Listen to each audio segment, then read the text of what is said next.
মুন্সিগঞ্জের শ্রীনগরে ৩ দিনব্যাপী ভূমি সেবা মেলা ২০২৬ উদযাপন উপলক্ষে জনসচেতনতামূলক সভা ও পুরস্কার বিতরণ হয়েছে।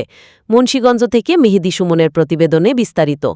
মঙ্গলবার বিকাল ৩টার দিকে উপজেলা পরিষদ মিলনায়তনে অডিটোরিয়ামে উপজেলা নির্বাহী অফিসার মোহাম্মদ হাসিবুর রহমানের সভাপতিত্বে ও উপজেলা সহকারী কমিশনার ভূমি গোলাম রাব্বানী সোহেলের সঞ্চালনায় এ সভা অনুষ্ঠিত হয়।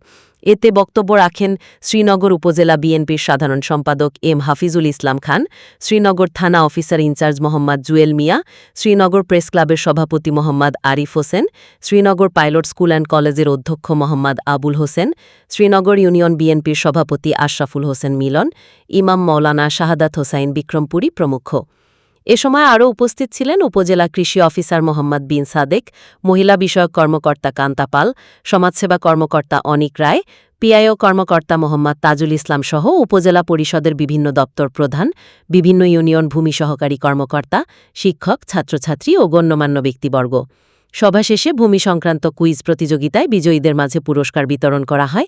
এদিন উপজেলার বিভিন্ন ইউনিয়নের সর্বোচ্চ করদাতাদের মাঝে সম্মাননা স্মারক বিতরণ করা হয়।